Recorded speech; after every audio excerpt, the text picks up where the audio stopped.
my pleasure to introduce the second speaker of the section. It's Nigel Newton, who will speak on Sobolev statistical manifolds and exponential models. Thank you very much. Okay, so this talk will be on a very particular deformed exponential function. Throughout, this is a set of papers that have been developed over a few years, which use a deformed logarithm, which is just y minus 1 plus conventional log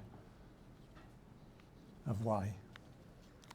So the first paper in the series, this reference 3, used that to construct a Hilbert manifold in which the model space was L2 0 with respect to some probability measure mu, and it used this as a chart. So you look at the density of the measure in question, you look at p minus 1 plus log p, and you consider that as a member of a Hilbert space.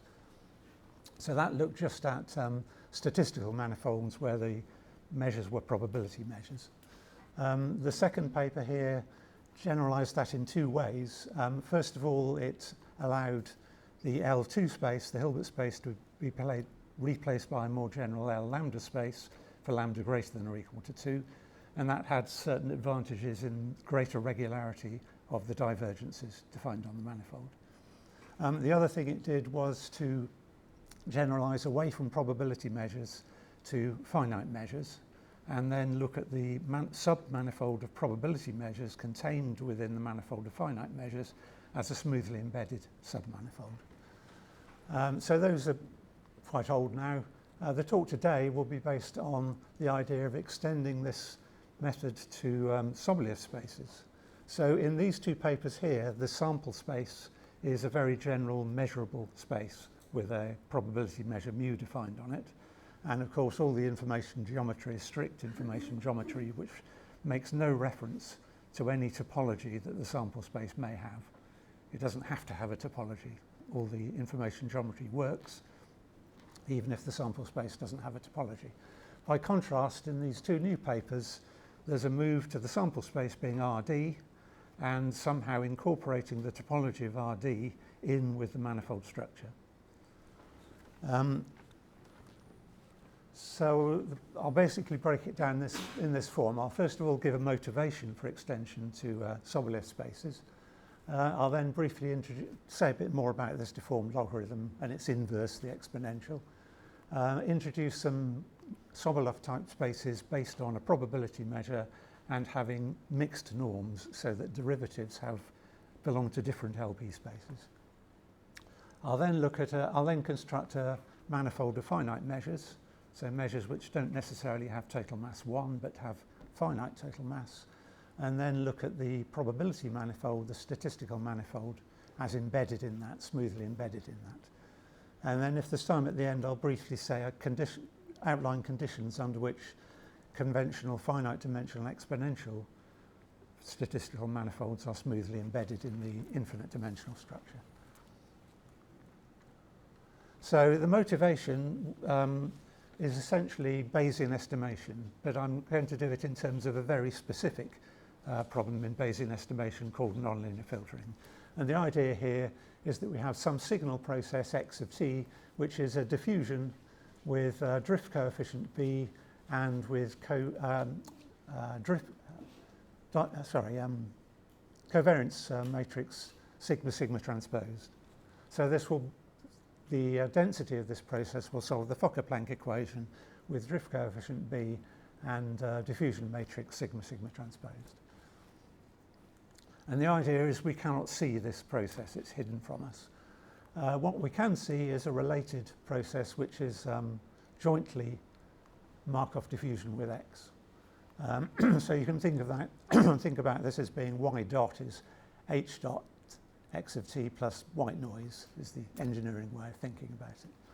And the idea is that at each time t, we want to estimate the current value of the invisible signal given the entire history up to the present of the observation signal, this second signal. So what we're doing is two things. We're evolving the conditional distribution of x of t because it's changing with time as a result of the diffusion. That's making observations that we've had in the past less useful as it diffuses away. And at the same time, we're doing Bayesian fusion of data, multiplying densities by likelihood functions to get a better estimate of the signal. And these two processes are going on together. And modulo some very difficult technical conditions, which we don't need to worry about here. The posterior distribution of x of t, given the history of the observations, admits a density with respect to Lebesgue measure, satisfying this so-called Kushner-Shiraya-Stratonovich equation. First of all, note that if the observation function in the previous slide, if there is no observation in the sense that h is just constant and doesn't tell us anything about x, then this term disappears and we simply have the Fokker-Planck equation. This is the A is the forward operator of the diffusion process x. And I'm just using the Einstein summation convention there. But in addition to this Fokker-Planck term, we've also got this term here, which is, it may not look like it is actually a multiplicative term. You take a density, you multiply by a likelihood function. And most of the complexity here is to do with normalization, getting back to a probability. When you multiply a density by a likelihood function, you have to renormalize to get another probability density function. There is also an unnormalized equation which has an unnormalized version of this density, which is the density of a finite measure. The dt term is exactly the same in the Sakai equation. This term is much simpler. It's just rho h dy. And you can see then that it's a multiplicative term.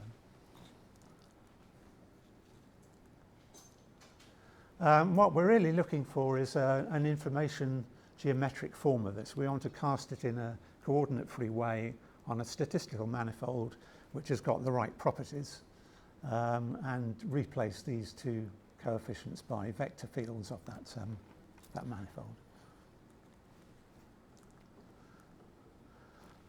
What we're really wanting to do here, I won't go through any details of this, but in these types of Bayesian problems, we're really looking to, if we want to approximate a posterior distribution by some numerical method, then we want to minimize errors in terms of divergences. The standard Amari divergences, or something very similar to them, this multi-objective divergence, turn out to be the thing we want to minimize. So it's an essential feature of any manifold we construct that these divergences are sufficiently regular. Maybe C infinity, ideally, but maybe fewer derivatives, possibly. Of course, it should be noted that all of these divergences make no assumption on any topology that the sample space may or may not possess. So what do we want of the statistical manifold? First of all, we've got to define some reference measure on the sample space, which we use to define LP spaces or all X spaces or whatever.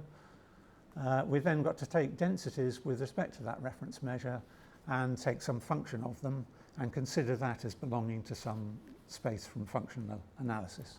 So the third thing to choose is what model space, what space from functional analysis should we use.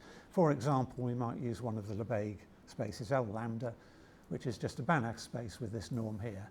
Raise the function to the power of lambda, integrate out, and then inverse the power lambda.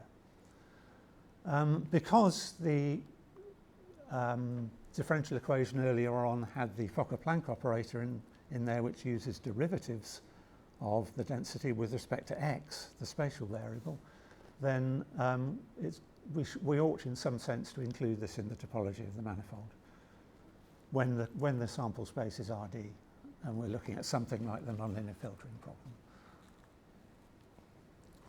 So let's look at some basic candidates. First of all, the mixture chart, where we just take the density itself, normalize it. If it's a probability density, normalize it so it's always got zero mean in whatever function space we look at.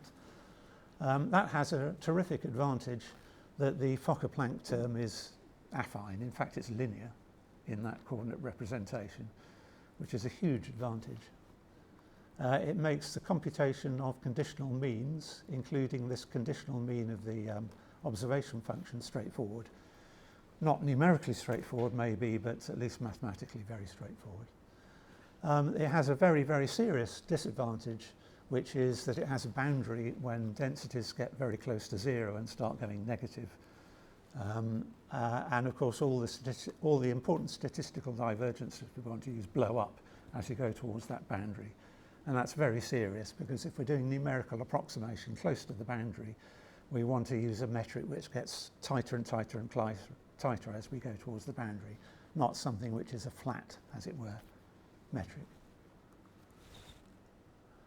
So of course the classical technique in information geometry is to go to an exponential model, and this celebrated work by Giovanni Pistone and his co-workers constructing the Maximal exponential model, where the chart used is the log of the density instead of the density itself.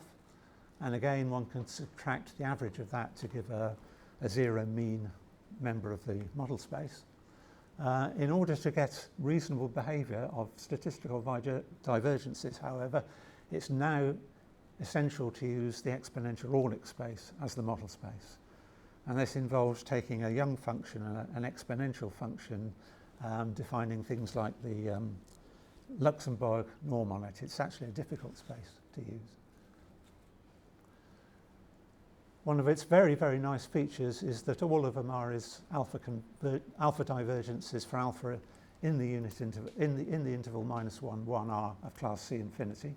We couldn't want them to be more regular than that.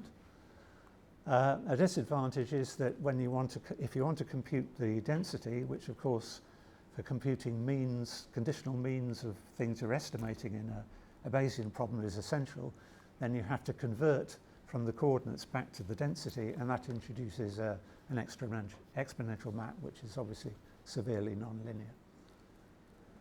The density itself belongs to the dual space, the L1 log L class, but the transition map, although continuous in the forward direction, is not continuous in the inverse direction. So you can't use the density as an alternative chart on the manifold. So comparing the mixture manifold and the exponential manifold, their good features complement each other. And so in some sense it would be nice to have something which is a halfway between the two, between a mixture model and an exponential model. And that's the aim of this deformed logarithm here.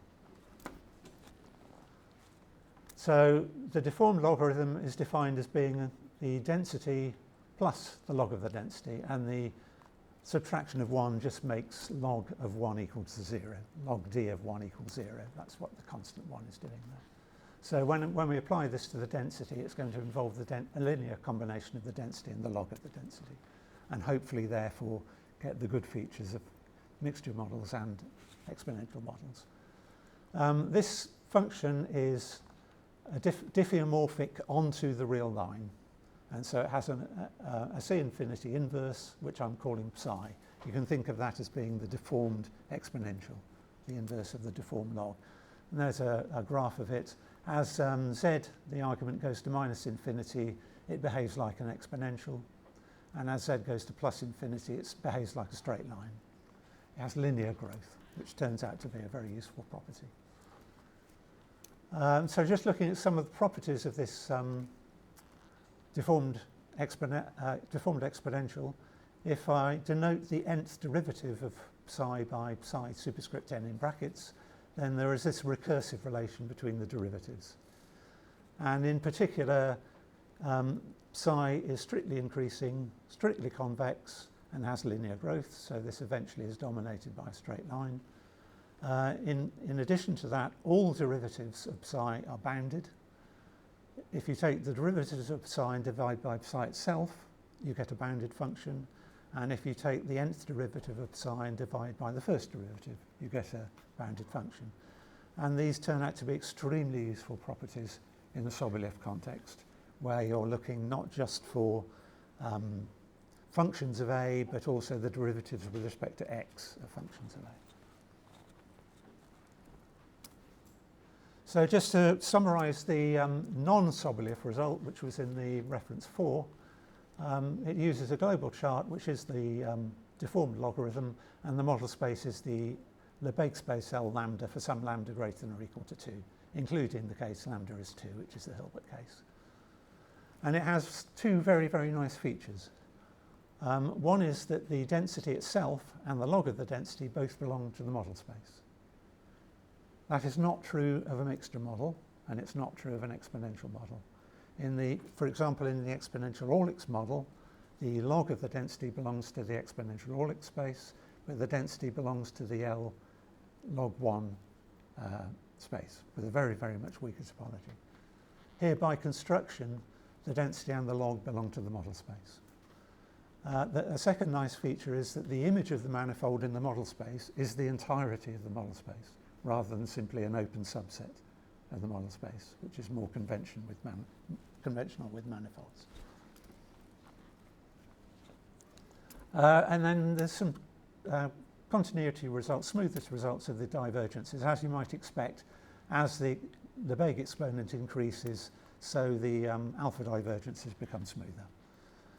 Even in the Hilbert case, where the second derivative of the alpha divergence doesn't exist in the Frechet sense, it does exist in a weaker sense, in the sense of Leslie. In the first paper I wrote on that, I had something called D-divergence, which is slightly weaker, but Leslie differentiability is a better definition. And that allows you to define the Fisher metric. Leslie differentiability is slightly stronger than Gatto differentiability. It lies between Gatto and Frechet differentiability. So even in the Hilbert case, you can get at by the Iguchi method, you can get at the Fisher-Rao metric.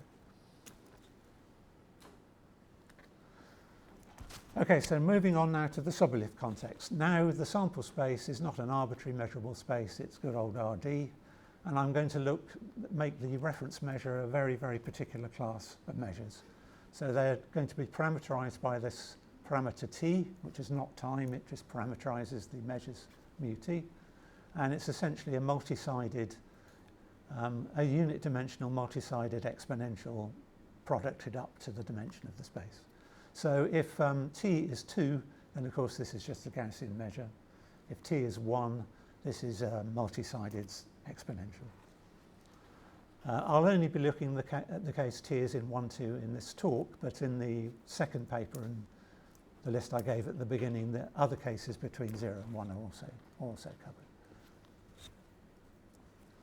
And then the Sobolev spaces used in the construction of the manifold are mixed norm Sobolev spaces, which I'm calling GM K lambda. M just signifies their mixed norm spaces. K signifies the number of spatial derivatives appearing in the space, and lambda is a Lebesgue exponent for the L lambda spaces that the various derivatives belong to. So I'm going to use the symbol S for the multiple derivatives. So S11 means partial derivative with respect to x1 and x2. S being 101 is first partial derivative with respect to x1, first partial derivative with respect to x3, and so on. These derivatives are defined in the weak sense by the integration by parts formula. This is standard Sobolev theory. You take a C infinity compact support function phi, which of course has derivatives of all order, and you define the weak derivatives of A by integration by parts formula. Although the integrating measure here is the Lebesgue measure, because these measures don't behave too differently from Lebesgue measure, you can actually extend this technique to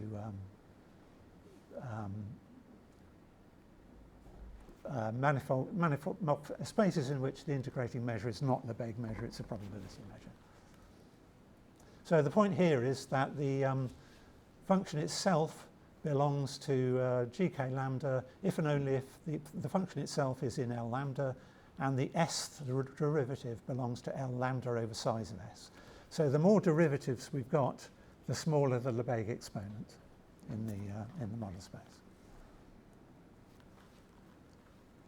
And then it's very easy to show by a variation of the standard result that that's a Banach space when you norm it in the obvious way. You take the sum of the norms on the function itself and its partial derivatives, and you just get a norm on the Sobolev space. Another very nice feature of this, which is a consequence of the fact that the Lebesgue exponents decrease with the number of derivatives, is that the set of C infinity functions with compact support is dense in this space. And that's very useful when you're trying to find all the properties of these spaces. Let me mention that the particular case k equals 1, you're only looking at one derivative, and lambda is 2, then this is actually a Hilbert-Sobolev space, which just has an inner product based on the inner product of A and B, and the inner product of the first derivatives with respect to the first partial derivatives with respect to the components x1 to xd. Outside this mixed norm formalism, there are more general Hilbert-Sobolev spaces dealt with in reference to from earlier on. Okay, so in trying to establish properties of the density and the log density on these manifolds, we have to use things called nonlinear superposition operators. They're not really frightening at all, despite their name. If we've got some function, think of it as being the deformed exponential function, which takes you from the model space up to the space of densities. If it's some nonlinear function and you have some Banach space Y of functions that map from Rd to R, then you can define a new function, linear superposition operator, by lifting f to y by this mechanism. You just simply you evaluate the function a at the point x, you then evaluate little f of that, and that gives you the function f evaluated a evaluated at x. Of course, the problem when you start looking at when y is a Sobolev space is that when you spatially differentiate in the range of this operator, then you start introducing higher orders of the a in the domain of the operator. You start getting derivatives of the function f here coming into it, and higher powers of lower order derivatives, spatial derivatives of a. And this is where the property of psi that all its derivatives are bounded comes in. Because if we replace little f by psi, the inverse of this deformed exponential, all its derivatives are bounded, and so these are bounded functions. And so trying to establish that this derivative belongs to the same space as this derivative is no problem, because you're multiplying it by a constant. You're multiplying it by something which is bounded in L infinity. The fact that you get a square coming in here is why you need this mixed norm space. You need lower derivatives to be in higher lambda LP spaces than higher order derivatives.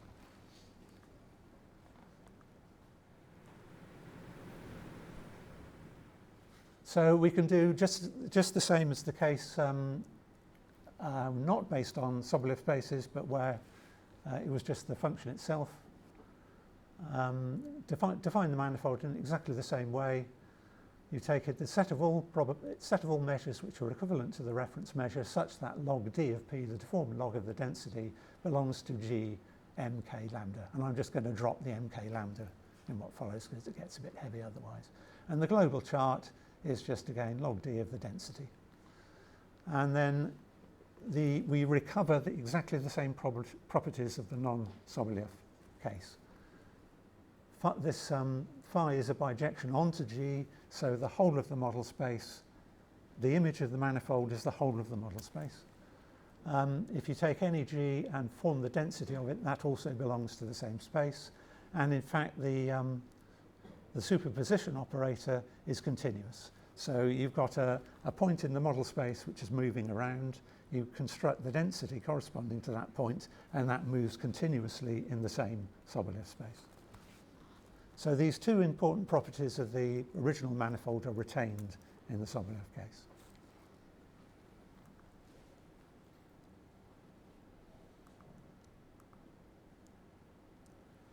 Very easy to construct the tangent space. Since the model space, since the manifold maps onto the whole of the model space, it's no surprise that the whole of the model space is also the tangent space at each point.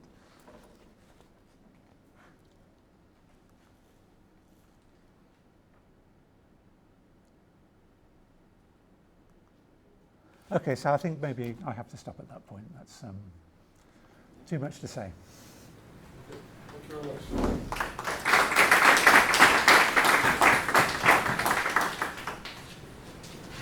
Thank you very much for this talk, and are there any questions?